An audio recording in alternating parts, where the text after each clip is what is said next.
Welcome to the Revoltage podcast. Today we are here with Kellan Parker, aka Osito. Hello. And for those of you who don't know, Kellan is one, my best friend, but two, he's also my tag team partner. And so he's a wrestler. He is what's your actual day job? He's a day job. Yes. Okay, I'm about to say prostitute, but that's not my day job. I am an underwriter at a workers' compensation insurance firm. I don't know what any of that means. I'm an insurance man. Man. Sounds cool though. Hey, I'm gonna fix my levels real quick. I'm just a little soft. You're fine. Still. I'm trying not to scream Okay. either. Oh, that's way too much. It's a very touchy dial here. Okay. So I think we're good now. Okay. So let's talk about some wrestling. In just a few hours, we are going to have Summerslam 2017 come on. Yeah, Summerfest. Yeah. We originally were going to have a couple other people on the podcast, but they died. They bailed / bailed. were murdered. Yeah, so that's kind of a bummer. R.I.P. I mean, they're dead to me at this point. Let's be honest. I mean, dead to the business. But so we're just going to pretend like they just don't exist anymore. I mean, I already do. Yeah. You know who you are. And we are very upset at you. Disappointed. But you know what? I'm not surprised at this point because, first... Because they bail all the time? Muchacho number one bailed out. Just muchacho. And so we're like, that's cool. We'll do it for SummerSlam. And then muchacho number two is like, just kidding. I've got better things to do than hang out with my friends. Yeah, fuck y'all. So, it's just us two. But it's awesome because we are going to get to actually talk about... It's always fun when we get to get in BS. Right. We're going to talk about our match. We're going to talk about SummerSlam. Yeah. And then we're going to talk about one of my personal favorites, Kenny Omega. Ooh, I like Mr. Omega myself. You probably haven't heard of him, though, because... You probably don't really know if you're really not into Japanese wrestling. Yeah. He's really super underground. Yeah, you probably, if you just watch like WWE and you're all mainstream, whatever, it's stupid, Mark. You casuals. If you casuals, if you're not into the indies and Japan and all that stuff and, your lucha stuff and Triple A's and whatnot. The lucha guys are the worst. Yeah, they don't even know anything about wrestling. They're the absolute worst. Hey, you know what? I saw did you see so the guy who is Son of Havoc, basically, yes. from Lucha Underground. His real name is what is his real name? I don't know. Anyway, I did know it, but I always think of him as Son of Havoc. But he had a match like this past weekend or whatever, and somebody filmed it and put it on Instagram, and he gets thrown across the ropes, and he does like this weird like dive into the ropes, kind of like he's going to do like a back handspring off the rope, kind of thing. I know what he does. But his shoulder hits the top rope, and the top rope just breaks. And then they like had to like, and he looked like he killed himself. He didn't. He was fine. What happened? Like what did his body do? It just did he fall outside the apron? Yeah. Oh but like gosh. he hit, but luckily the rope like bounced him before it broke. So it like stopped his momentum basically. Like, so it didn't just let him keep going off. He like went like, he tumbled down. Like it was like a boop, boop, boop. And then he had to get up and finish the match, but they didn't have a top rope. So him and the dude had to improvise like the rest of the match, like figure out like. Does Son of Havoc dive? Does he dive a lot? Yeah. Well, he's indie, isn't he? That's all he does. That's all he does. Apron spot dive, apron spot dive, apron spot dive. Dude, yeah. He's awesome though, man. He's super good. That's crazy. But he does in the indies. That's why you're supposed to wrap up. I mean, does that even help you though if you wrap up? What do you mean? You know how they say when you hit that top rope, you're supposed to... Well, he wasn't. No, he was going head first into the top rope. The back of his shoulders are what caught it. His whole body was up like this. Seen that. I know exactly what you're doing. Yeah. Or what he's doing, yeah. That's crazy. Yeah, because I think he bounces and comes back. He does. Yeah, well, he didn't come back. And he's never going to come back. He's never come... Rest in peace, Son of Havoc. That's crazy. Yeah. I haven't seen that at all. I need to look at bananas. that. All right, so do we want to talk about SummerSlam or do we want to talk about our lucha match? Yeah, whatever. Let's talk about SummerSlam in a bit. Okay. Because I want to get we'll this leave lucha it stuff out of my system. Okay. Let's talk about the tornado tag match. Is that what we're calling The it? literal tornado tag match. the catastrophe match. So a little bit of background. What's crazy about this match is we were getting ready. We were walking down out to the ring to have our match. And our promoter comes up to us and was like, hey, we're calling the match. And we're headlining. Yeah, So there was 5 matches and we had done 4. Yeah, and we're in front of hundreds of people. Yeah, we were walking out the door to go to the match. to go to the next match. Yeah, and she grabs me as we're about to enter the ring, and she goes, "Hey, we can't have the match." And I'm like, "What?" And she says I cried. I did not cry. I did, however, play up the disappointment, hoping that would let us finish the match real quick. I wept. There's a difference. I cried like a bitch. I let a single tear fall down. That's not crying, okay? That's like Indian crying. You know what I mean? Like, remember when the guy with the trash? The trash. I trash cried. Yeah. So I'm like playing it up, like hoping that she's going to be like, "Oh, I feel so bad for him that we're going to start up," but it didn't work. But she was like, I was like, why? Why can't we have our match? Like, we've been practicing so much for this thing. We've been pouring our heart and soul into this. And she goes, because there's a storm rolling in. Yeah, it was a really bad storm. I think it was like there was a tornado warning in the next county over or whatever. Yeah. Well, and apparently she said that a few years back, there was another event, not lucha related. But it was an outside event like that. Yeah. And the weather rolled in. And Somebody died. Yeah, somebody got hurt really bad. Like, no, he like actually died. I heard that the oh no, yeah, tent, the tent killed the somebody. tent caught wind and killed somebody. Yeah, so that guy died. He actually died. Like, that's not funny, but he didn't die like our friends. He like literally died. He literally died. They just died to us. Yes, in our hearts. So yeah, that was crazy. So they wouldn't let us have the match. Yeah, we were bummed, but luckily, we just went YOLO with it, bro. Well, so in the promotion that we wrestle for is actually a restaurant as well, and they have a small ring in the restaurant. Let's be honest about this ring. Well, hold on. Let me hardly a ring. It is as big as the table that we are podcasting on right now.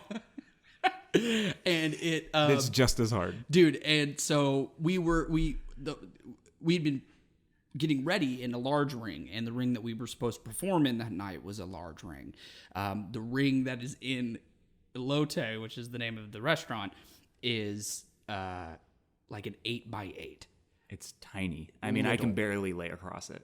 And I am fine in it. It's totally fine for me. It's like a 40-foot ring to kill. Yeah, it's perfect. I mean, the big ring to me, I'm like having to run across to hit the ropes. This one, I'm like, it's perfect. Like, and for the record, I'm 5'4", so I'm very short. So I can do a lot of stuff in this ring that Logan, who is 6'5", can't do. Right, yeah. And also to mention the other guys that we were with, one is a little bit taller than me, and the other one is about Logan's height. Yeah. So you have 2 guys that can do quite a bit in that ring, and then... Here's the deal. This ring is small for 2 people to be in, let alone 4 people.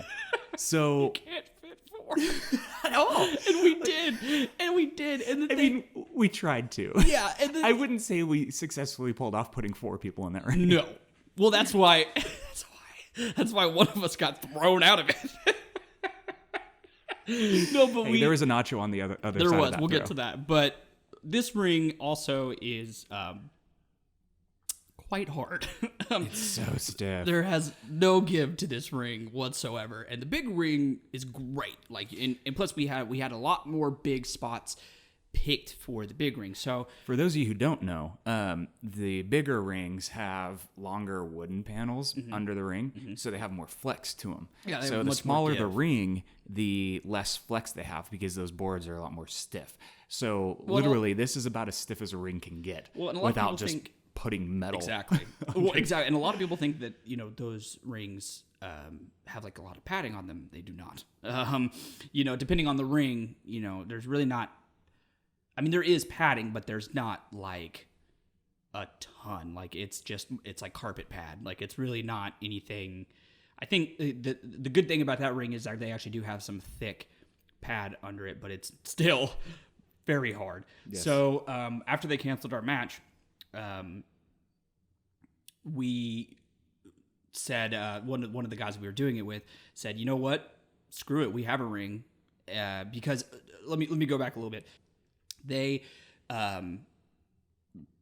pushed everybody inside into the restaurant because the weather was getting really bad. So they started moving people into the restaurant. So there was probably like 200 people pushed into that restaurant, probably, I would say. And this is not a huge restaurant either. No, very small. So it was okay. So let me actually back up a little bit. It's a pretty big restaurant, but the way it's laid out, it's very deep as opposed to like built around the ring. So there was all these people just shoved in around this ring. So one of the guys said, you know what? Screw it. We have a ring.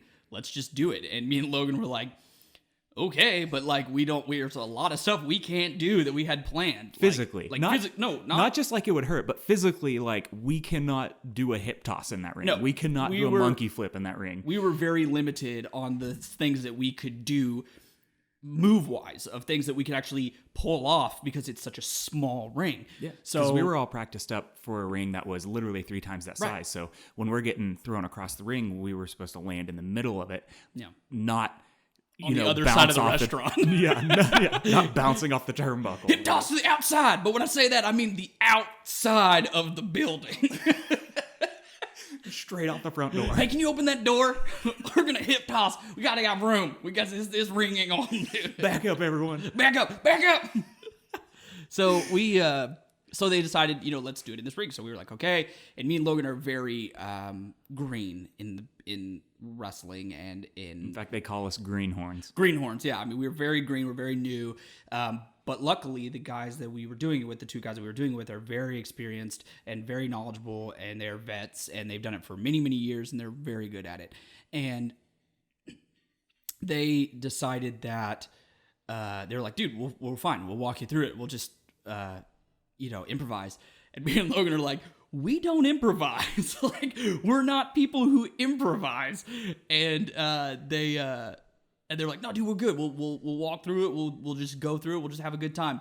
Well, we did, which was great, and it ended up being.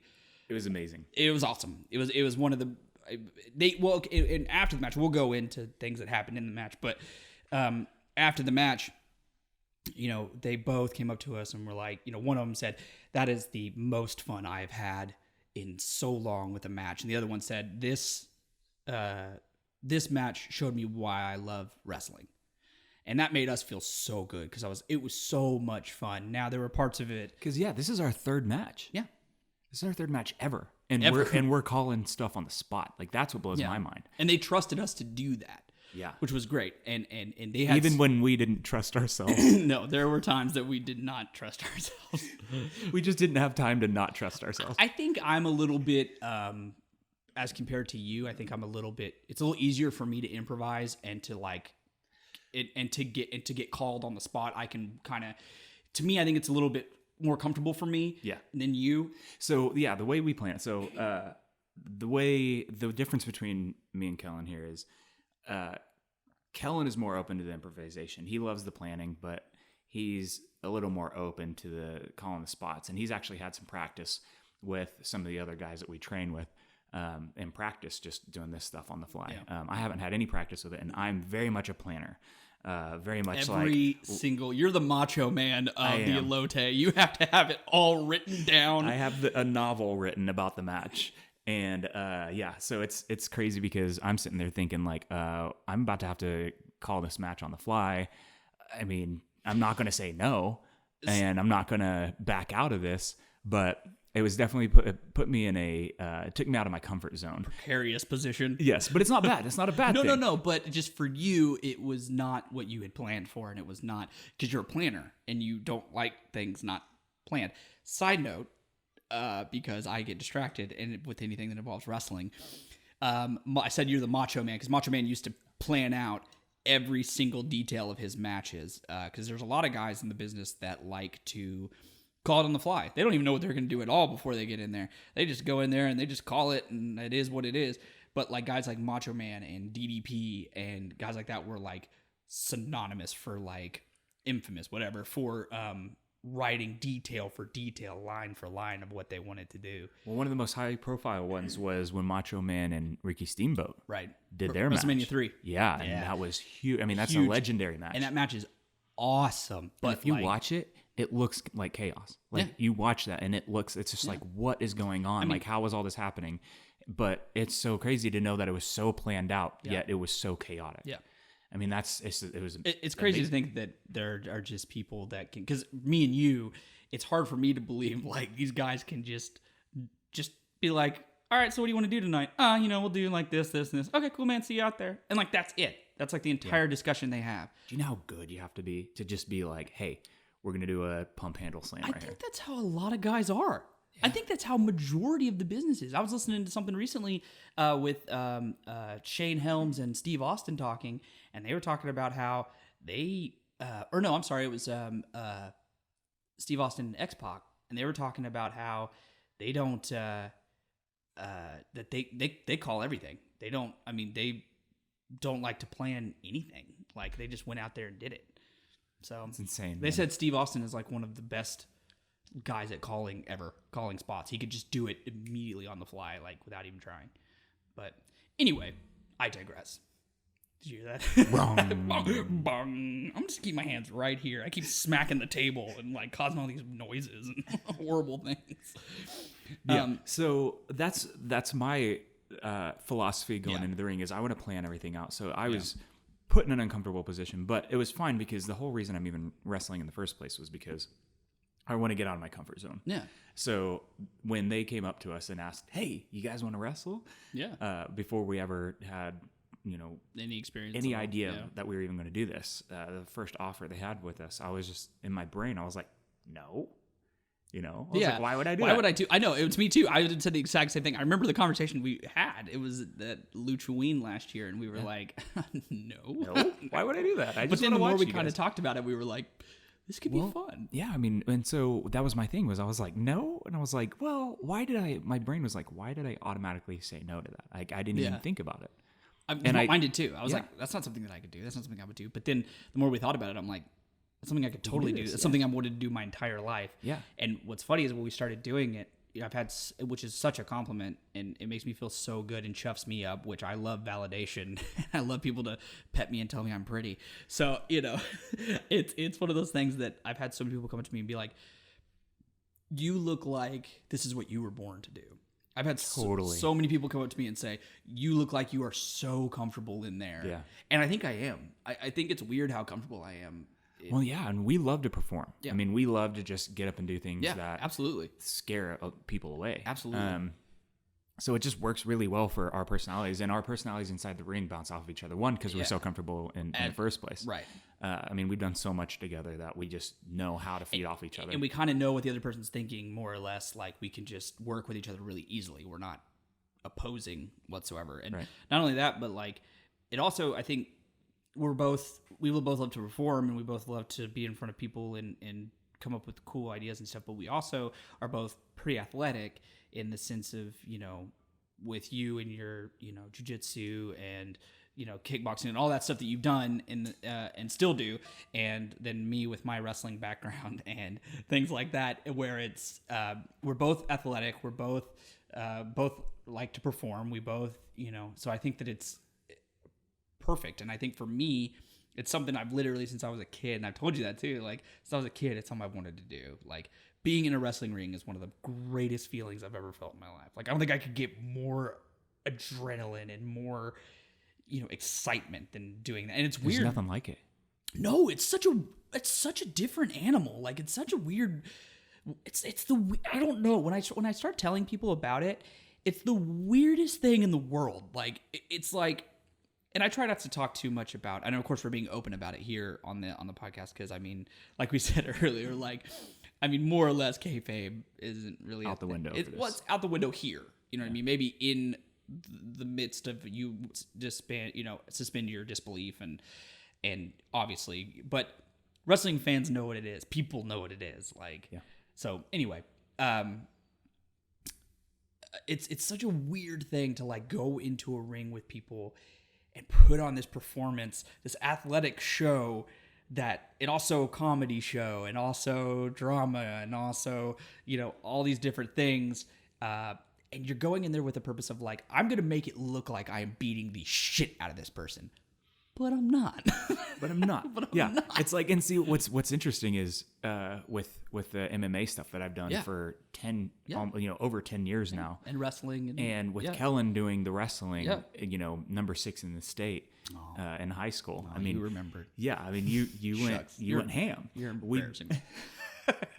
But we've both been really trained how to physically hurt people and how to really do these things to people. So, I mean, I know how to kick somebody in the mouth as hard as I possibly can. Right. And hopefully, if I ever am in that situation where I have to do that, hopefully put them away. Yeah. And so now we had to think backwards to that. We've got all the tools in the bag to like beat the hell out of people, but now we have to do all that without hurting anybody. Now you have to kick somebody in the mouth as hard as you can, but no, now you have to make it look like you're kicking somebody in the mouth as hard as you can. Yeah. So but really cause very little damage to them. Yeah. So it's a total mind shift. Yeah. But I think we transitioned really well into it. Yeah, I think so too. Because we had that kind of the physical side of it down, so it wasn't learning. And plus, you don't go in there with wanting. Plus, I used to wrestle my next door neighbor all the time when I was in middle school. And on my trampoline. You're talking to the co-founder of GCW, bro. Oh. Yeah, Garage Championship Wrestling. I don't know if you ever heard of it. Dude, it's even more underground than the Japanese circuit. First of all, if you know GCW, I mean, you don't, because you're not that cool. You're not that indie. You're not that much of a. This is like the indies to the indies. Yeah, this is the indies of the indies. This is the indies to the backyard indies. And if you don't really keep up with that stuff, like the 1999 DVD of like Total Chokeslam 7. If you're not down with the clown, I'm talking ICP, then you probably don't know what we're talking about. I like how automatically when people think of backyard wrestling, they think of that stupid game with ICP. Hey, and they're walking around with like hatchets and scythes. It's like, that's not backyard wrestling. That's murder. It's like a chainsaw. And those like weapons you can use, and I'm like, I have never seen this at all. This is a death match, an actual death match. An actual to the death match. It's like less of like they basically, all they did is they just like reskinned a gladiator game. They just replaced the Coliseum with a backyard. Like a trashy backyard. With a trashy bag with my neighbor Phil's backyard. Oh, man. But I think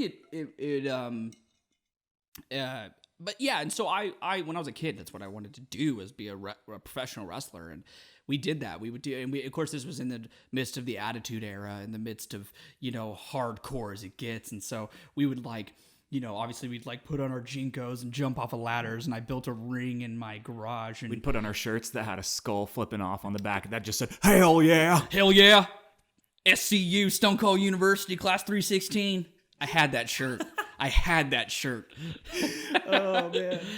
But it was and so now to be an adult, an almost 30-year-old, getting in the ring and actually doing it now. And to be fair, we don't do it like a lot of we do it for fun. It's a completely fun thing. We don't go in there. There's no egos. There's no we're not in there to do big spots. We're not in there to do big things. We're not in there to prove anything. None of us want to get hurt. We're not going to do moves that we're uncomfortable with. We're not going to do, this is not one of those like, it is an indie promotion, but it's not one of those like, I like to think of it as Elote and the stuff that we do, the lucha stuff that we do is more focused on the entertainment side and the fun side of wrestling. And we do physical stuff and, doo-doo. You said doo-doo. I did. The second your fucking face, I said it, his face just turns up into a Joker's grin, and he's like, oh man. Yeah, but you bring up a really good point. So that was one of the reasons what attracted me to the Elote circuit. Yeah, me too. Was that these people weren't going out there and just murdering each other for peanuts. No. I mean, it's a very entertaining. It's very comedic based. Very casual too. Yeah, and so it's like, we're not getting the people who are like super hardcore, like they go to all those shows or whatever. We're getting people that are just like all different. Yeah. Who want to go see something fun. Yes. They're like, oh, this is weird and novel, and it's like it's a novelty act. I mean, it's guys in masks.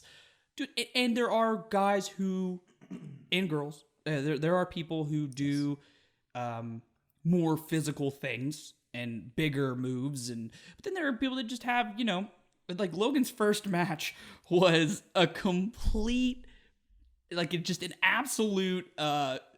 There was no wrestling spots in it.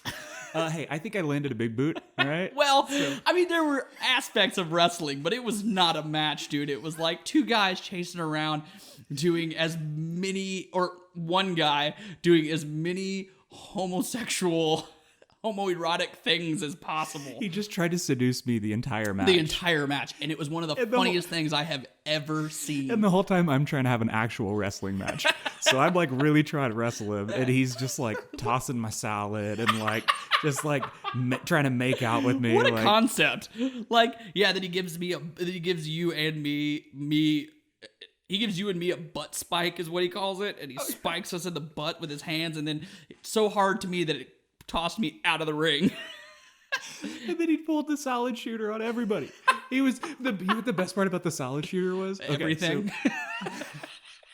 So the solid shooter is, first off, I'm wrestling Gers. All right, Nurse Gers, who that stands for the gay nurse. A very homoerotic nurse. Yes. A very portly man in large fella. Tiny gold trunks, and a pink shirt with a mask with hearts around the eyes. I mean, it's hilarious. Best thing I've ever seen. And so I call out the wrestler who's been on top of more dudes in the entire promotion. That's the words I used. And out comes Gers, and I was like, well, I mean, I'm sure he has been on top of more dudes here. Yeah. So he ends up coming out, and I'm like, all right, let's wrestle. Like, this was our big debut, so I'm like really trying to show everyone that I can wrestle and that we're gonna like take over and everything. And then he just fondles me for 15 minutes. He did. It was. Every now and then I would get like a move on. I'd get like, maybe a clothesline or, a big boot or something like that. And then the rest of the time it was just him following me around trying to seduce me. And it was a blast. So funny. And I still think about it and laugh. And then like my first match that same night. In the most opposite way possible. I mean, there could not be a bigger, more stark contrast between our two matches. No, and to be fair, so even in the big ring, because of Logan's height, because of his stature, he is so limited on the things that he can do as far as moves go. I am very short and close to the ground, and I am very compact, and I am what a lot of people, or what we refer to as a bump monkey. So what that is I've taken it upon myself to be a person that I have a little bit more physical matches. I do bigger spots, which not really, because I don't want to hurt my neck or do anything that's going to cause me, I have a bad neck and that kind of thing, but we do. So I did a match with El Gallo Rojo, which is the Red Rooster, and the Red Cock. And when they told me that, that I was going to be going against him, they said, I said, oh, that's the Rooster, right? And they said, yeah, prepare for a lot of cock-based offense. So me and Logan are driving to our first get together to go. You know what I'm talking about? Yeah. We're going to our first get up with everybody, meet up with everybody, and we get in there, and we're driving, and I'm driving, and I get up close to Logan, and I'm driving. Sorry, can't get my thoughts together. Well, and you're saying we're talking about all the spots we're wanting to do. Yeah, we were going over things that we would like to do in the match, and then it got real quiet, and we weren't talking for a minute because we were both thinking. You could tell, and I just looked over at Logan and went, what if he just destroyed my cock the whole time? dude, and I lost it because I'm like, what choices did we have to make in life for that sentence to actually like not be a joke? Like that was an actual sentence. And that's what you said. You lost it. And you were like, where did we get to in our life? What terms did we make that sentence could be used? Like, I'm just going to let him destroy my junk. And we did. We ended up doing a whole match so our match was fun for a number of reasons. One, it did have a lot of comedy type spots to it because there was a lot of junk punching or kicking or whatever. And he had what he calls his cock sock, and he pulls it out of his underwear and shoves it in my mouth. Which, by the way, I didn't realize that was a thing happening. Yeah. So when I first saw You didn't know that? No, I didn't know you guys were going to do that. So like the whole time I'm like sitting there like looking out of the corner of my eye. I'm like, dude, what's going on with this dude's junk? Yeah. Like, because it was just like lumpy. And just like, yeah. And it was like, it just looked like he put like a wad of trash. Yeah. That's basically what it is. I didn't know. I was just like, what has this guy done? Like, what did he do to his D? Yeah. And he wears a singlet. And so he has it tucked in this singlet. Yeah. You know what I mean? And he pulls it out and he shoved it in my mouth. Dude, like tonsil deep. No, he like gripped the under of my teeth. He not bad. I mean, he just had it in there. And I was like, whatever. It's for the show. Like, I'm not, whatever. Hey, it smelled clean. But it was on his junk. Like, yeah. Oh, the whole sweaty match. 2 seconds prior to that, it was literally brushing upon his penile member. Perfect. Yeah, that makes it all the more. Well, yeah. Why do you think I put it in my mouth? That's why Kellan got into wrestling. That's it. It has nothing to do with like the physical aspect of it or anything. It's just I was like, what? How can I be really like sweaty with guys and be able to justify it? It's the same reason I wrestled in high school. I mean, let's be real for a minute. But so our whole match was nothing but just like cock shots and so we developed it with 2 things: cock shots and finishing moves. Yeah, like you seriously took like 5 finishers that entire match. The whole match was finishing moves. It was him and me just doing nothing but finishing moves. In that one match, me myself, I did a Vader bomb, a super kick, a Macho Man elbow off the top, second rope. Wait, let's talk about that spot real quick. That was hilarious because was that the one where you like went up to the top rope and everybody was like, yeah, and then you like got up there and you kind of looked and you were like, well, just a sec, and then you like stepped down to the second rope and everybody's like, yeah. Well, then I stepped down to the third rope, the bottom rope. Yeah, let's keep going. I did it off the bottom rope actually, because in that ring, so funny. You're limited. You can't jump. If you jumped off the top rope, you would literally land on the other ropes. You would hit your head on the duct. The air duct is right there. Could you even stand straight up on the third rope? No, and I'm 5'4". To put in perspective how low this air duct is. No, there's another wrestler. I don't stand up on the third rope because I have to put 1 foot on and 1 foot on the second. Yeah. So to put in perspective how low this is, there's a duct that is if you stand on the second or third rope, you can actually grab stuff on top of the duct. Yeah. So some people will like hide stuff up on top of this duct so they can climb the ropes and grab it. Yeah. So, but it's hilarious because it was Margarita Meter Maid. I think that was it. Yeah, Margarita Meter Maid was hiding clipboards up there and was like jumping off the like ropes to like break them on people's heads. But that's how low this duct is. Like you can reach up to the top of it, and you don't even have to be on the third rope. And she was smacking the shit out of people with those clipboards. Dude, they were breaking. They were like shattering. No, but the thing is, I don't think they were No. I promise you they weren't. No, she was just breaking these things over people's heads. And they're not like super hard, but they're hard enough that you would have to put some effort into that. Yeah, she was. Anyway. We call that being stiff. Well, I don't know if she was being stiff necessarily as much as she was just clocking people with foreign objects. Being stiff is one thing. If you're being stiff, it's like, oh, here, I'm gonna throw a stiff punch, and then you hit somebody really hard. Or there's a difference between like, I'm going to hit you with a thing. Yeah, hold up. Let's take a break. Yes, she's like smashing people over the head with these clipboards. Well, and so, but anyway, back to our match was basically just a bunch of finishing moves. Like he did like an AA at one point and a pedigree, and I did like, I don't remember all the stuff that we did, but it was all finishing moves our entire match.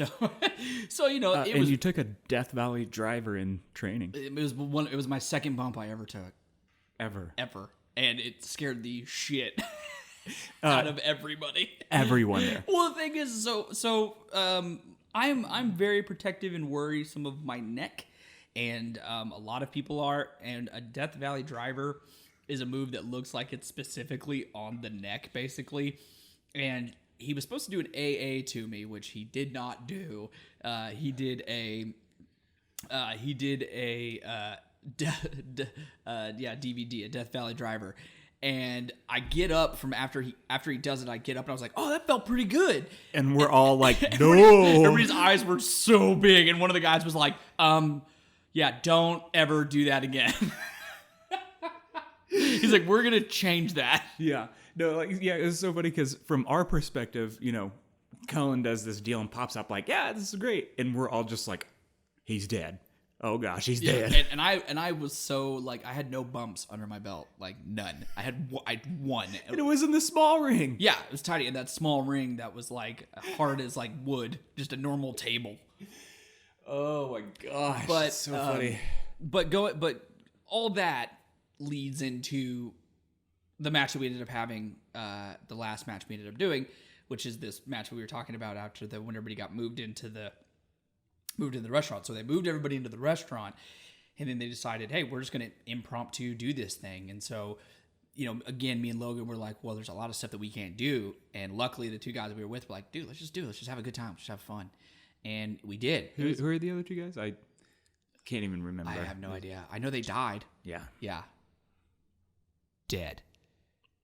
We're still salty. So salty. Of all the flavors that we have to choose from, we're going with salty. Just imagine if we had two other people here, how fun this conversation would be. It would be so much fun to get other people's perspective of it. Oh, yeah. Well, now we'll never know. Especially with somebody with, you know, maybe 700 matches under the belt. Yeah, like 15 years experience. Yeah, that'd be great. And then another guy with like 5, 6, you know, who works regularly. I wish we had two guys like that. Who do we know? I don't know anybody. No, not that's still alive. Oh man, all dead. This is the part where we tell them, "Hey, you should listen to the podcast," and then we just shit on them the whole time. Literally, they don't know how to wrestle. No, they don't smell good. No, at all. They look dusty. Their hair's uneven. You're not cute. Your hair's uneven. You look dusty. But so we ended up doing this match that ended up it was awesome. It was so much fun, and there was a lot of stuff that was on the fly. We had to change a lot of things. Well, and the crowd loved it. Loved every second of it. And the thing is me and Logan are heels, so we're bad guys. We're the guys that are Rudos, actually. We're heels, Rudos, bad guys, whatever you want to call us. Real quick, side note. Yeah. When we were coming up with our name, we are Los Rudosos, which is the... Bad pandas, basically. Yeah, badass bears. Or bad bears, yeah. Yeah. So what's hilarious about it is we're driving down the road and we're just looking up random words in Spanish. What sounds good? So we're like trying to find a term that means like badass or like cool tough or like, mean or whatever. Exactly. So we're going through everything. Yeah. And I found the word rudo. And I was like, hey, that kind of sounds like rude. And like, that's kind of cool. Yeah. And so I'm like, and it plays, you know, we can just slap oso on the end of it, Rudosos. And at this point, we knew nothing about like lucha or, you know, Mexican wrestling at all. Yeah. So we show up the next practice and we tell them, yeah, mate, I think we're going to be called Los Rudosos. And they're like, yeah, it's cool. It's great. It's great. Whatever. And I was like, okay, well, it seems like everybody's on board with that. And that's cool. Yeah. And then out of nowhere. Like down the road. Yeah. Out of nowhere, somebody says something about, you know, yeah, because you guys are Rudo. And I was like, yeah, like Rudosos. And he's like, no, like you guys are Rudo. Yeah. And I was like, wait, what's Rudo? And then they explained how that's like Rudo's bad guy. Bad guys. It's the bad guys. That is an actual term in lucha that we had no idea. We were literally just plugging in random words into Google Translate. Yeah. And I was like, are you kidding me? So, I mean, what are the chances that we... I know. That all we the words. The Rudo, which is a bad guy in lucha wrestling, which is crazy. Oh, it's perfect. So I mean, we totally did that on purpose because we are so aware of what we're doing. We're so in the know. We're just like, we just know so much of the lingo and stuff about wrestling. I mean, we're what you call smarks. See, we're the smart marks. We're not like normal marks. It's like you know, I couldn't really go anywhere with that. So we decided to like have this match and in this little ring, and the crowd just ate it up. The atmosphere, like, and I said this at first, people say like you can feel like a crowd's energy or something like that. Yeah. You know what I mean? You could though. You could feel the energy. It was like I was literally feeding off the people. Yeah. And the thing was, is me and Logan are the bad guys, but they're supposed to boo us, and they cheered us a lot. Yeah. You know what my favorite cheer from that whole match was? Can I guess? Yeah. Was it? Hold on. There was a couple, but I'm gonna say, was it Baby Panda? No. Oh, okay. It was when Bigger Panda. No. It was when the pirate took out the bag of powder and was about to throw it at our faces, and the crowd just starts chanting, "Cocaine, cocaine, cocaine." Yeah. So from that point on, the inside joke with all of us was that was actually cocaine, not just a fistful of powder. And it's been nothing but cocaine talk since then. Like the inside joke with the four of us is just cocaine. Like everything is cocaine. So and that's the thing too, is the last spot of the match, the end of the match changed. Well, okay, first of all, let's go, hold on, before we get there, we'll talk about, the crowd fed off it. It was awesome. We had to improvise a lot of things because there was stuff we just could not do in that ring. Well, and real quick, we were talking about earlier how I was That's what I was about to say. That's what I was about to say. When they started the match, Logan and Pat, one of the other guys, they were supposed to start off doing something. Oh, I'm sorry. I'm not supposed to speak ill of the dead. I apologize. I'm sorry. I gave his name. I'm not supposed to. That's all right. I'm just going to beep it out. Good, because I don't want him to have any recognition for not being here. So I would actually replace it with Farty McPoop Pants. Just blow. So Farty McPoop Pants. Douchey McA-hole. Douchey McCanadian. That's too nice. It's too nice. It is too nice. But so what they were supposed to open with like hip tosses, which they have to have a lot of room to do that, and they're both big and they couldn't do it. So yeah, because he's probably what, 6'2", 6'3", like, oh, at least. I mean, he's not far from your height. Maybe 220. Yeah, I'd say that. Big guy. And big guy. Yeah, we're both standing there in the ring, like dude. A combined height of like 13 feet between the two of us. In an are we talking ring. Are we talking junk or? Oh no, that would have been 3. You'll forget it. Yeah. You know what? Don't worry about that. Combined? Oh, like 4. Coming out of the shower. Heat, like a lot of heat. So they couldn't do the beginning of the match like they had planned. So basically, one of the guys basically just talks shit to Logan, or looks like he's talking shit to Logan. Looks like he's just talking crap to him, and the whole time he's just telling him, okay, here's what we're going to do. Yeah, okay, no. So from my perspective, this is what happens. He goes out there, and we're supposed to do a couple hip tosses. Like that's the deal is we get a couple hip tosses on each other and we go. The first thing he does when we're walking out is he just goes, "We're not doing the hip tosses." And I'm like, "All right." And then so I'm like on the other side of the ring, and in my head I'm like, "Wait a minute. Then what are we gonna do?" So what am I doing? So it's my turn to get in the ring. Kellan tags me in, and I jump in, and I'm like, "So what do we do?" Like I'm thinking, he's gonna put me in a headlock, and we're gonna like discuss, or we're gonna like I'm just like ready to like kind of clinch up, and then let him run the show, because the whole idea is the veterans are the ones that the greenhorns follow the veterans. Right. So you let him, I was supposed to let him do his thing. Well, I don't know if he was trying to talk to me and I just wasn't like paying attention or something like that. And he just grabs me by the face. And it's so funny because for about a split second, I look like I have no idea what's going on. Oh, you can clearly see like neither one of them are. And he goes, "You're going to whip me into the ropes, but don't bump." He's like, "I'm going to hit you with my shoulder. Don't bump." I was like, but the whole time it looks like he's like poking him in the chest, and it looks like he's just talking shit. Yeah, to and him. so like while he's talking to me, I'm like, "Oh crap!" Like I look like a lost goat out here. And so I'm You like, can tell the moment where you kind of go like, oh shit, snap yeah, into you're like it, back yeah. into character. You're like, yeah, let's fight, bro. yeah. And so then I'm like, pointing at the ground, like, yeah, like I'm right here. Like, let's do this right here. But for like just a little bit too long. I look so lost. like a lost puppy. But it turned out great. And so what he tells me is he goes, hit the ropes, right, and hit me with your shoulder. And I'm like, okay. So I have no idea what's going on. And so he throws me into the ropes. I bump, or no, I don't bump. I hit him with my shoulder, and he doesn't go down. And I'm like, oh. And then he grabs me, puts me up against the ropes, and he goes, okay, now you hit the ropes.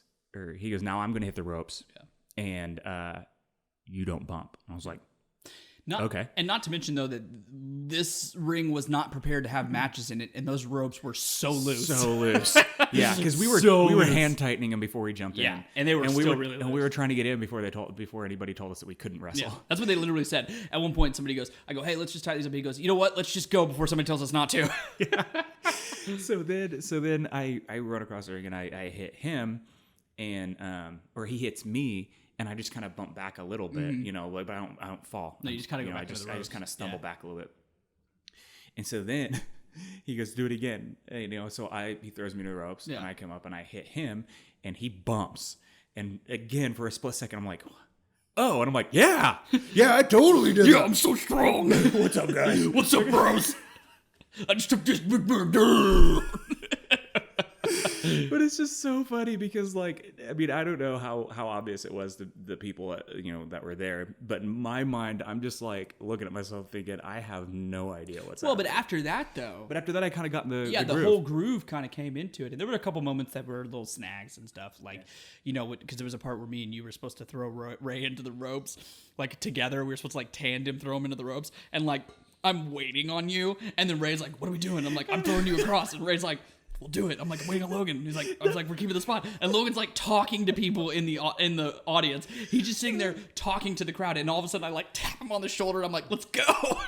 No, and what's hilarious about that too is in training, we had decided that you were going to throw him.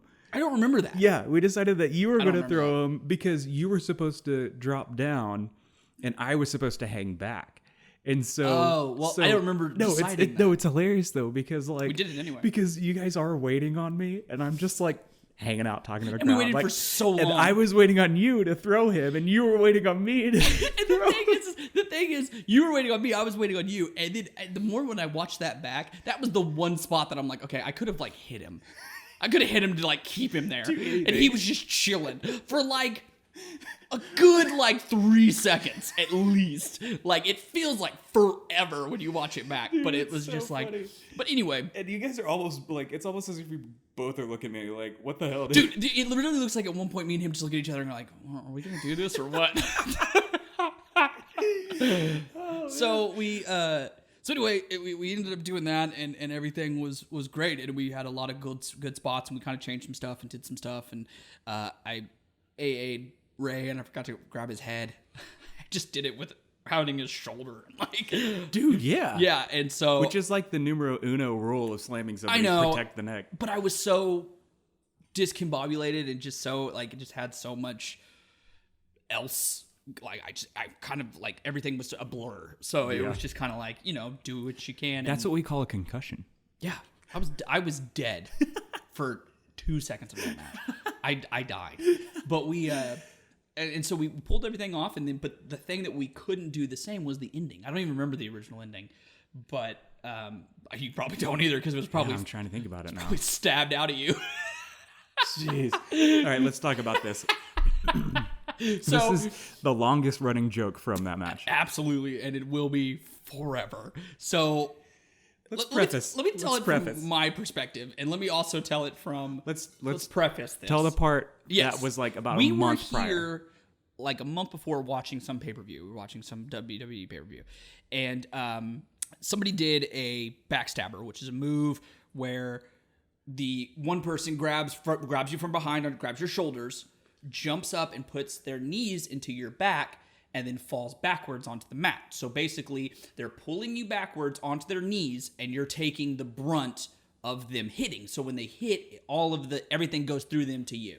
Does that make sense? Yeah. So literally the guy falls straight back. It's like you're falling on somebody's knees. That's what it is. That's exactly what it is. Right in the middle of your back. Right in the middle of your back. And me and Logan kind of, every time we see it, we would both be like, ugh. And we're like, we are never gonna do that. Those words came out of our mouths. Both of our mouths. That is a move that no matter how long we're in wrestling, we're never gonna do. Never gonna do that. And the move's called a backstabber. And it's like we're never gonna take a backstabber. That's never gonna happen. Fast forward to this match when we had to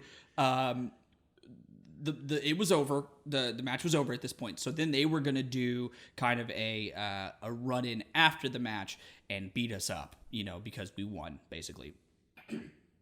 And so they did, and you know what? Let me go back even further than this. The actual ending of the match, the reason that cocaine is always brought up is because at one point, one of the guys pulls out a handful of white powder to throw in my eyes, but I kick it into his face, blinds him, and he slams the other guy thinking it's one of us. That's the ending. That was the ending. It slammed, and then we win because I took advantage of the blunder. Right? So they're pissed off because of the blunder. Now, there is white powder everywhere on this ring and on us.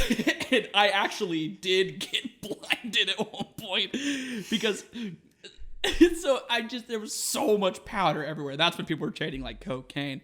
But anyway, go back. Because the thing is all he needed was a handful of powder, and he had like an entire bag full. He had a whole bag. And he pulls out, so then we beat them, and they're mad, so they come back and beat us up. When they do, they come back, and they get a handful of powder. I did not know this was coming. Yeah, because this was improvised. This was going out. They're like, hey, by the way, we're gonna hit you guys with something after the match, and just go with it. And I was like, okay, yeah, perfect. We were like, cool. We'll just totally roll with it.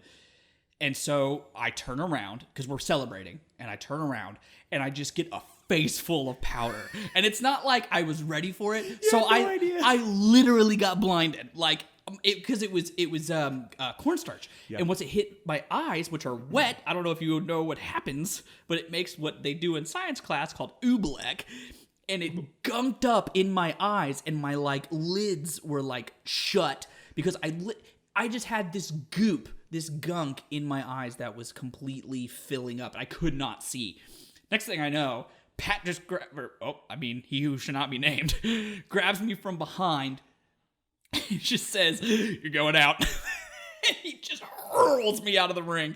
And when you watch the bump back, it was a big bump onto the concrete. Oh, yeah. And the whole crowd thought I was legit hurt.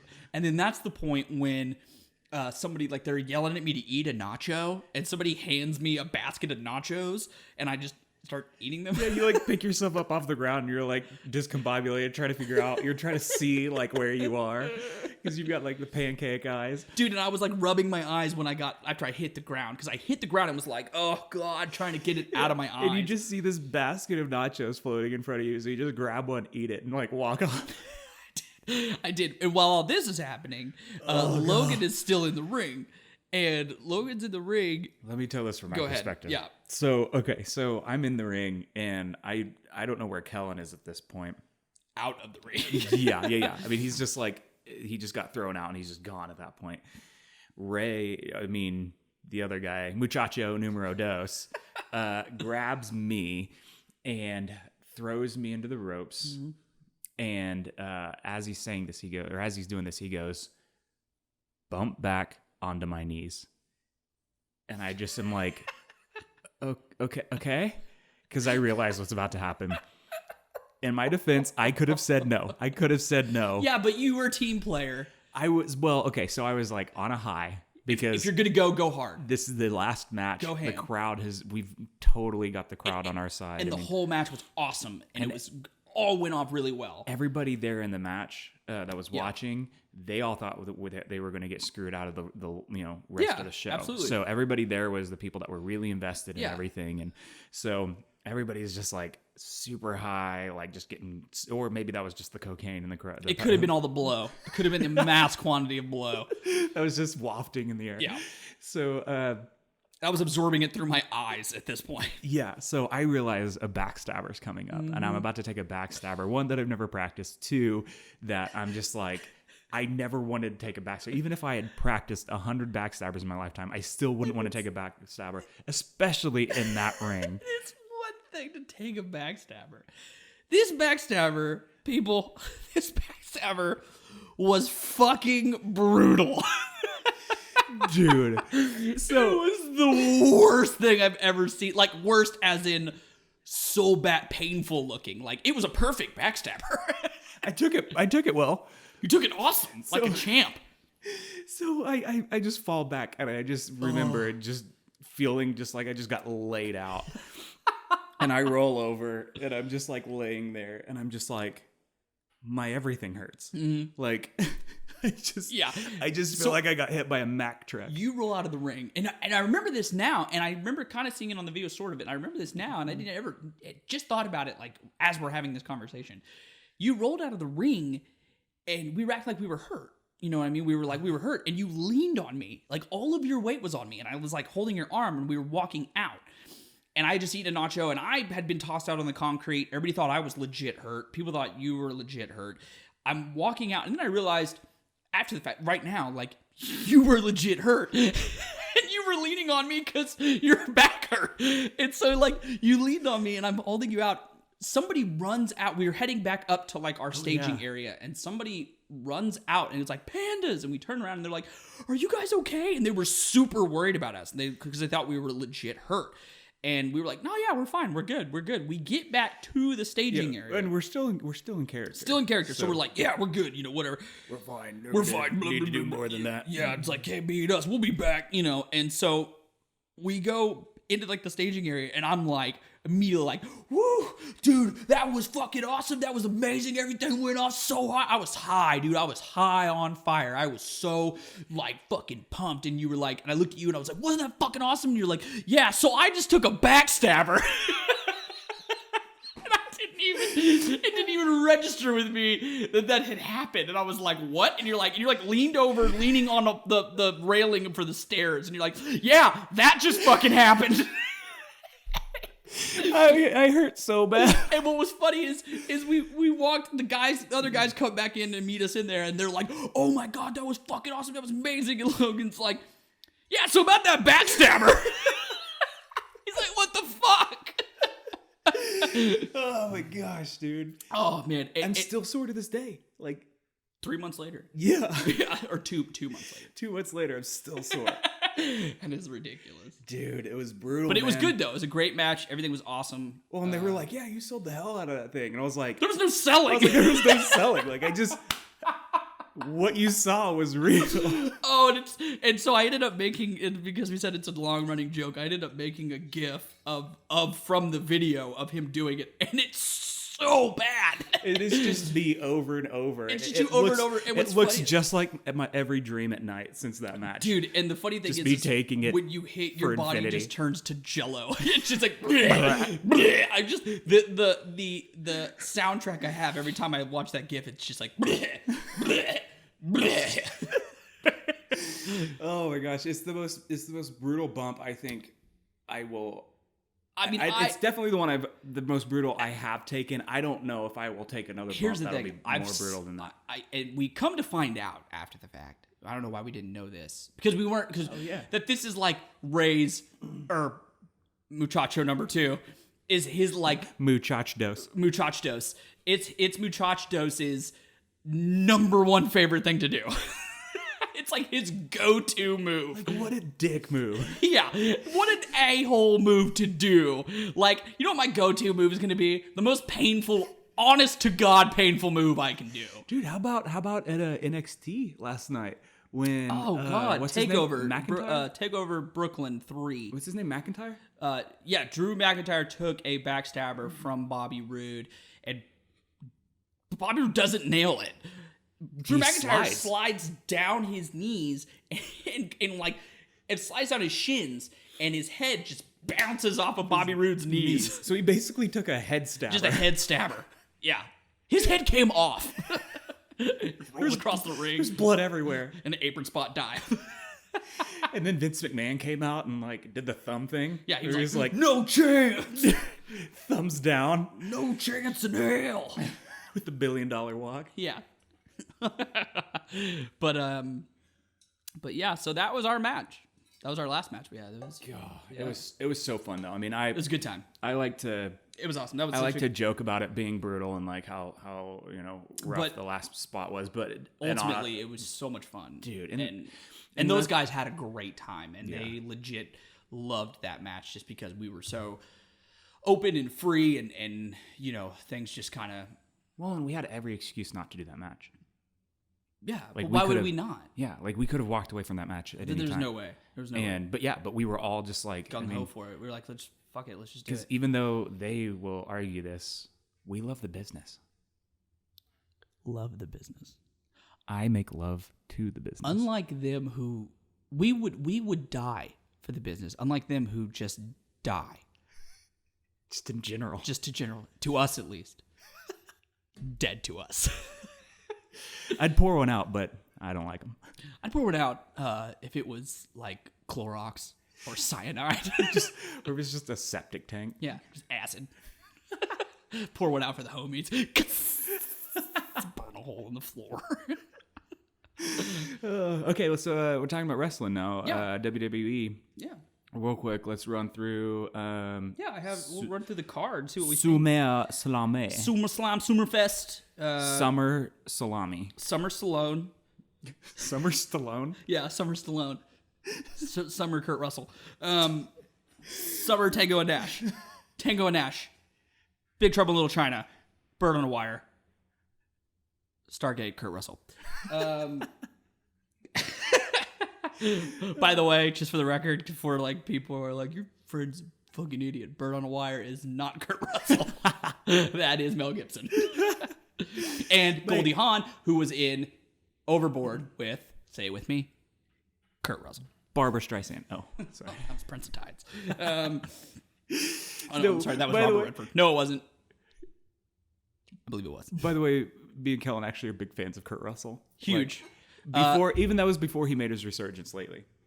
Did he make it? I mean, he did. He's come back. He was in Guardians of the Galaxy. Oh, that's right. Yeah. I was like, did he make it? Yeah, he did. But he's back, man. What we actually used to say all the time whenever we would tell, because we made a joke that Kurt Russell ran in all of his movies. Like, he just would run all the time. He's just so athletic and such like a specimen. Yeah, he would just hustle. So every time we were telling like each other to like hurry up or like move faster, we'd be like, hey, use your Kurt Russell hustle muscle. So SummerSlam. I have the card pulled up. I thought it would be fun if we talked about it a little bit. Yep. And then made some predictions. Yep. Disclaimer. Yeah. Kellan here. Yes. Watches wrestling religiously every single day. No, I mean not. Well, yeah. Yeah. Probably. Yeah. There's not a day goes by that I don't watch some form of wrestling. I don't. Yeah, and he watches every Raw and every SmackDown, so I'm a little behind on all this.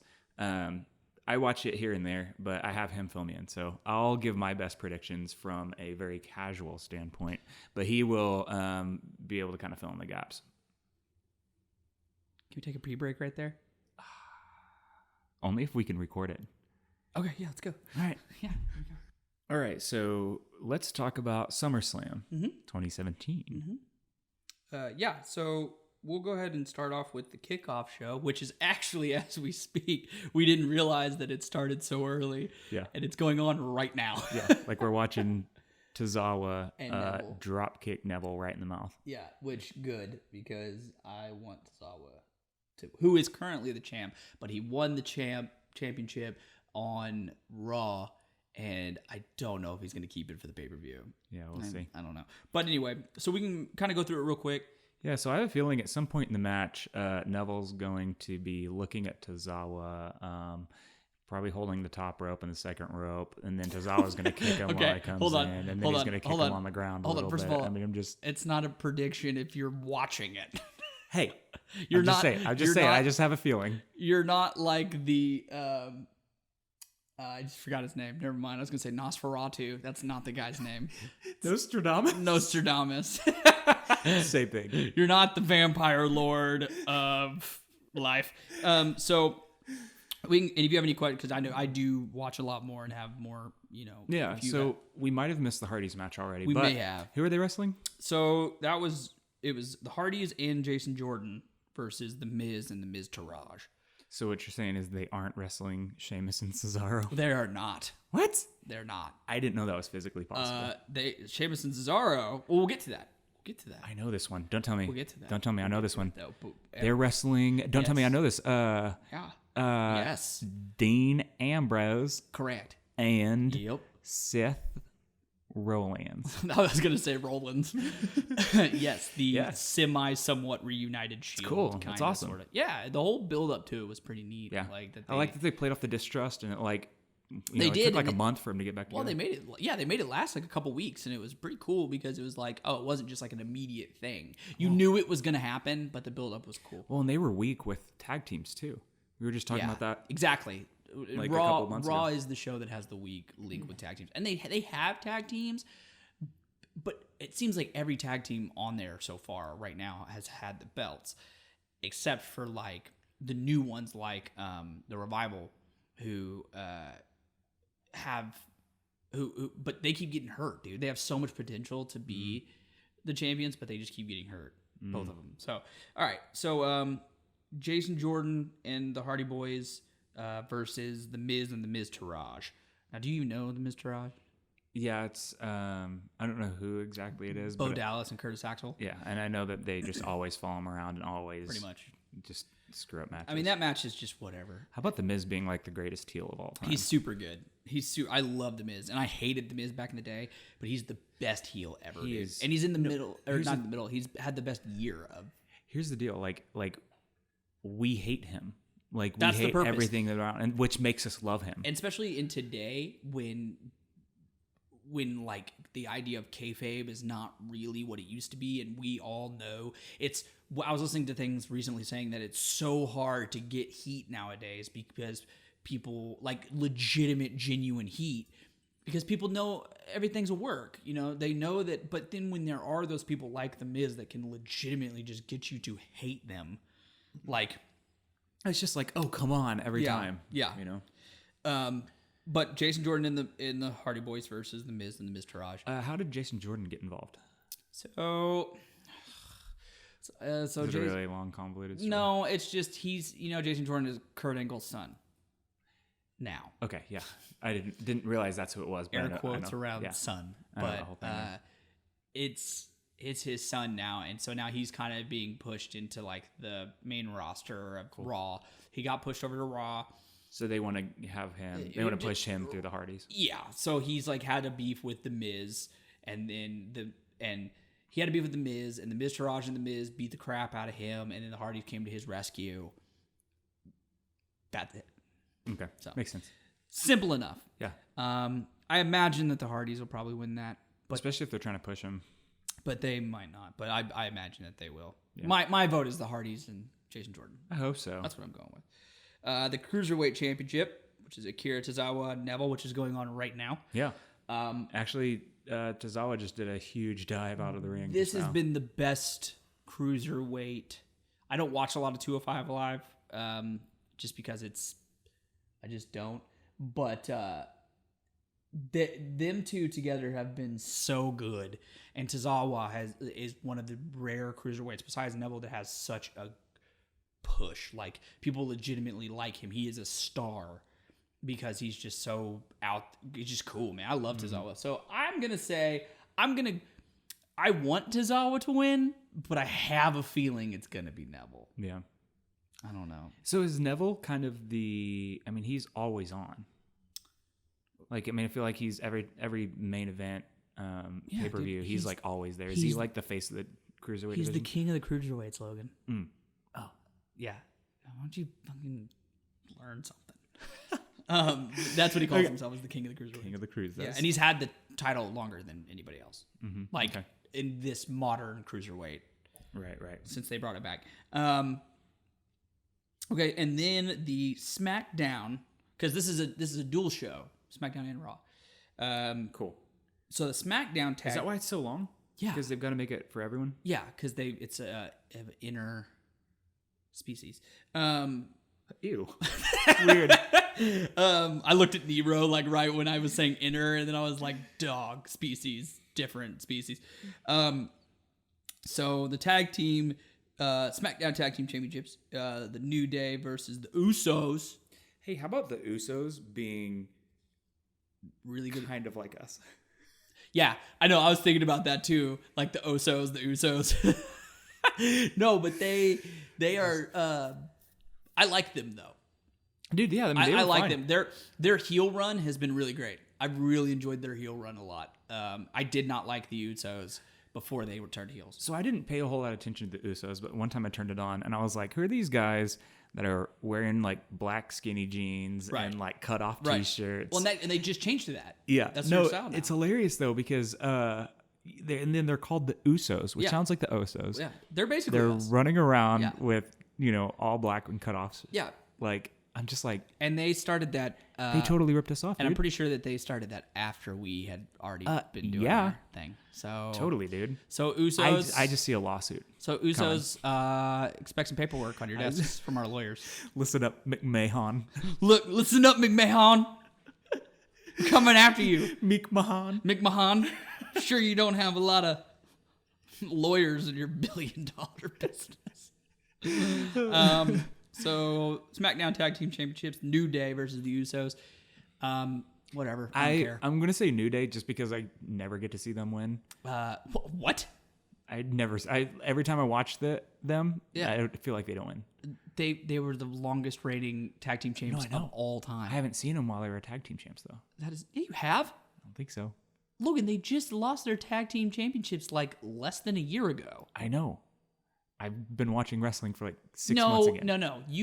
They were the champs. They were the champs at they lost the championships to you've seen them as the champs. For sure. 100%. WrestleMania, they were the champs. Well, I didn't see they didn't wrestle WrestleMania, did they? No, not this past WrestleMania, but the first one we watched together. Oh. They were the champs. Well, yeah, but that was before like I really even then started you've paying seen close them. attention. Then you've seen them. Okay. God, splitting hairs. Next, but I just feel like I haven't seen him win. I'm gonna say the New Day will win, but I'm because I feel like the New Day's going. I don't really care. Yeah, I don't. I mean, I like all of them, but it's not. Whatever. I think Big E is gonna pick up Xavier Woods and beat one of the other Usos down with it. There's the guy's body. Super good chance that something like that could happen. But I have a feeling it's gonna be Big E and Kofi Kingston. How about Big E botching that one spot? Which one? It was one where he was going against the Usos, and the Usos, whichever one was, he was supposed to I think catch him off of the ropes. Oh yeah, and he dropped him. Yeah, and then the Uso guy was like trying to pretend like he couldn't get up or something like that, and Big E was like, "Hey, like." I'm not going to be able to pick you up off the ground. Right. And then... Oh, no, yeah. And he, like, messed up, and then he had to basically do it again. Yeah, but he picked him up, like, from the ground. From the ground, like, yeah. Big E, like, lifted this dude. Because Big E is He's big. He's a beast. Dude is an animal. He's such a giant. But anyway, muscle-wise. And next we have a lot to get through, so we got... Oh, jeez, I forgot there was a million. Yeah, next is Big Cass versus Big Show with Enzo in the shark cage above the ring. Oh, yeah. I think Enzo is going to talk we'll his way. Move on about that. I think Enzo's going to talk his way out of the cage. Probably will chew through it. I don't really care about this match at all. Who is it? Big Cass and Big Show. Interesting. Probably. I'm going to say Big Cass because he's got a big push right now. I'm going to say probably, yeah. Because they're trying to push him. Yeah. So I mean, they're trying to split him up from Enzo and make him his own That's thing. why Enzo's in the shark cage, so he can't interfere. I agree. Next is Naomi versus Natalia for the SmackDown Women's Championship, which is great because I like both of them, and I don't like Natalia necessarily, but I think it's really great that she's getting a push that she's hasn't had in a long time. She's very good. She's a heart, dude. I mean, she's very good, and she's kind of deserved a push. I don't know. I think that Naomi's had it for a while. I think this will be a pretty good match. I'm gonna say Natalia though. I'm saying. I don't know. I don't keep up with either of them, so I can't say anything. Randy Orton versus Rusev. Oh yeah, Rusev is finally getting back in the limelight, huh? Yeah. I don't mind Rusev. I hate Randy Orton. He put on a good match with Jinder Mahal on SmackDown. Yeah, but they've had like 3 matches. That's what I've heard. Or 4 or however many. They've had several matches, and out of all those, this was the best one. It was good. It was a good match. But because they're finally figuring each other out. Yeah. But, I mean, Jinder's getting better. Yeah. I don't know. We'll see how he does tonight. But Randy Orton versus Rusev, it would be a fine match. It depends on what kind of mood Randy's in. If he actually wants to perform. And Rusev can, it's same way. If they both want to perform and put on a good show, they can put on a really good show. John Cena versus Baron Corbin. I don't care. Don't care. Yeah. Don't care. Baron hasn't been impressing me in his last couple outings. Well, and they just, and the whole thing that they're doing right now, because with the Money in the Bank thing that got wasted. That's what I heard. A wasted Money in the Bank. So explain that. So, okay. So pretty much if you get Money in the Bank, you're almost guaranteed to be the champion. Yeah. Right? Because you can cash in your contract at any time. Yeah. Right? Baron Corbin comes in. It was Cena and Jinder Mahal. Right? Cena, Jinder Mahal. So, pretty good match. Baron Corbin comes in, causes a DQ finish because he knocks Cena off of Jinder Mahal or whatever, because Cena and him have been beefing.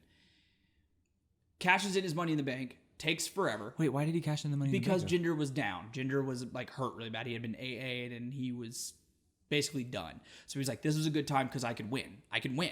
Because he cashes in. You win when you cash in when they're most vulnerable. Right. So all in all, it was a good call. Right? So he cashes in. Takes forever to cash it in. He's waiting for Jinder Mahal to get in. They ring the bell. John Cena distracts him. He turns around and hits at John Cena. And then Jinder Mahal comes in, rolls him up. 1, 2, 3. Over. Wait, rolls up. Baron Corbin. Really? Yeah. That's how they wasted that. It was the biggest waste of the Money in the Bank. What the heck? First of all, if you're going to waste the Money in the Bank, waste it on SummerSlam. Yeah. Don't waste it on the go-home show. Yeah. Because going into SummerSlam, we know Baron Corbin has the thing. We know that element is there. That could happen. We're like, oh shit, that could happen right now. Maybe they're trying to keep it from. But now that's not even here anymore. Yeah. Money in the Bank is out. But women's Money in the Bank. Women's Money in the Bank is. I imagine we'll see Carmella tonight come in and try to cash in. I imagine. If not, they'll save it for. Is it no DQ or anything? Is there any kind of special deals about just that? They get a match anytime they want it. But I mean, is it a special match? Because you know what's his name is going to come in and interfere like he does every time. No chin champion. Oh, Ellsworth. Yeah. Ellsworth. Right, but that's what's going to happen. But no, I mean it's just a standard match. I gotcha. But you just cash it in when they're most vulnerable. Yeah. It was stupid. I thought that it sounds dumb. It was dumb. It was very dumb. It almost sounds like they just wanted to get rid of it because they knew they weren't going to use it at SummerSlam. Yeah, and because I don't know why they wasted the way they did. I don't know. Probably they might have lost faith in Corbin. Might have been like, you know what I mean? He hasn't been looking impressive. No, at all. And the thing is like John Cena will make him look pretty good because no matter what anybody says, John Cena's good. Yeah. And he can make people look good, but we'll see. It might be a garbage match. Yeah. Weird.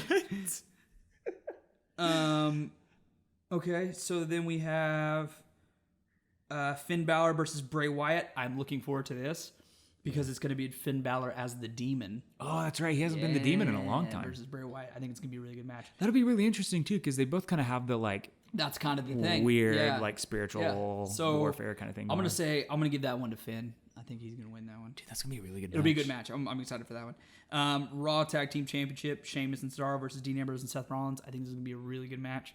Just as a match itself is really good. I'm calling Ambrose and Rollins. I am too, because everybody will want to see that. And that could also further that storyline along of them having tension with each other.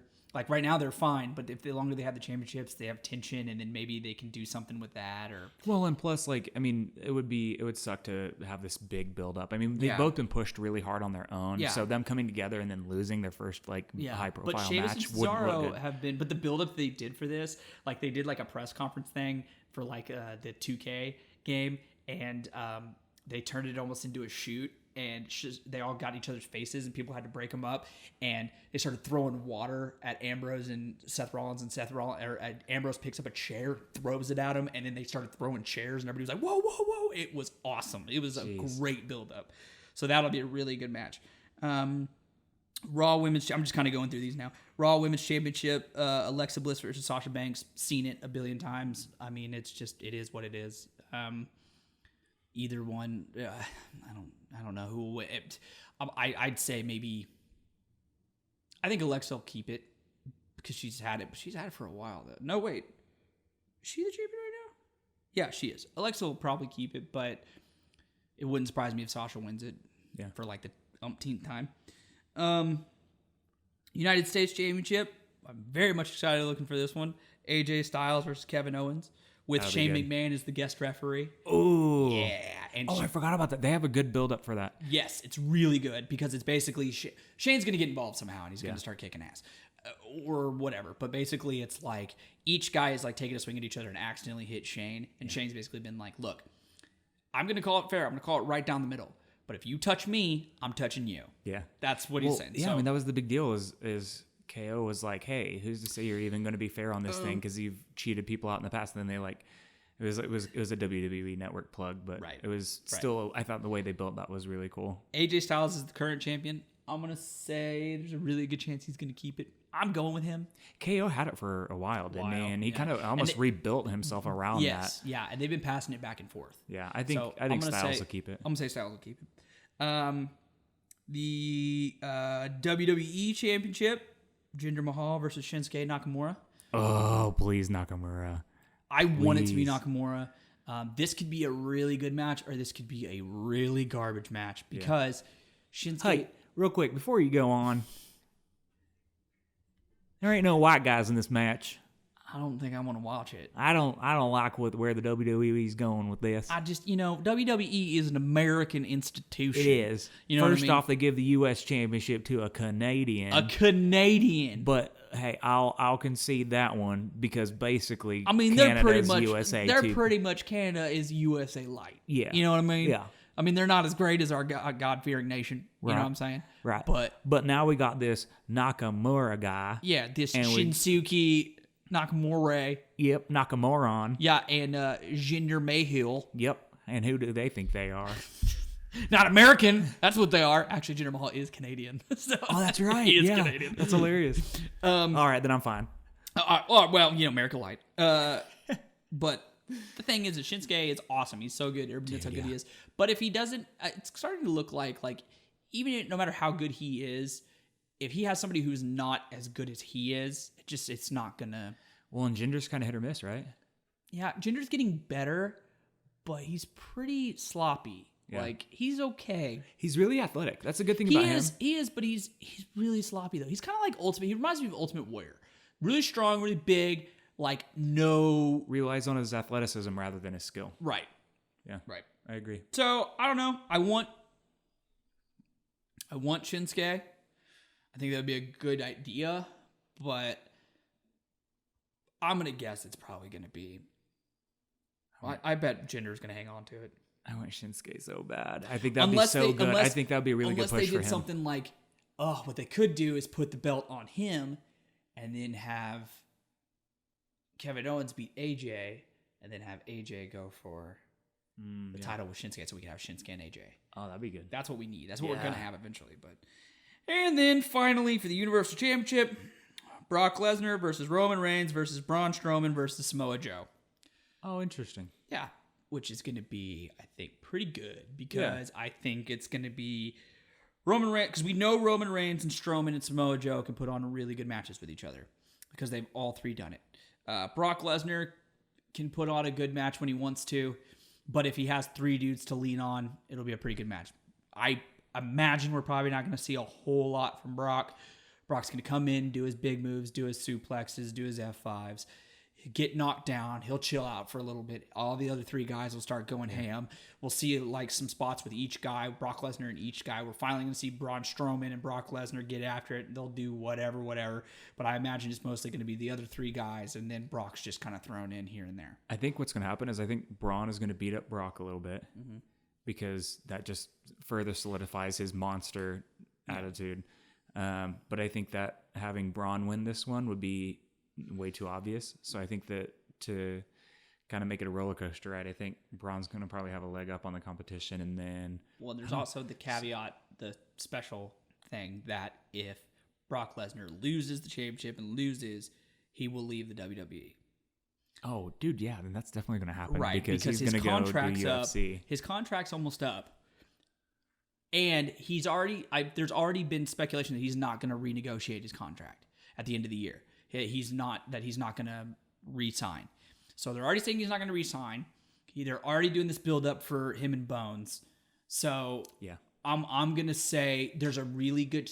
so there is a good chance that he will lose, but there's also a good chance that he'll hang on to it till WrestleMania maybe. Because technically he could leave at any time. Anytime. So I don't know if he'll hang on to it for WrestleMania. Yeah. But because he might bounce by that point. Yeah. But if he does, I think they'll probably put it on Strowman. Yeah. So, interesting. yeah. Cool. Well, So I think that's it. That is episode trace of long one. La Revoltage. Yeah. Podcasto. Podcasty. Podcast. Thanks for coming, man. Can we call it a prodcast? Oh. I kind of like yes. that. Yeah. No problem, man. Thanks for having me. Cool. I really had a great time. All right. Take it easy, y'all. Bye.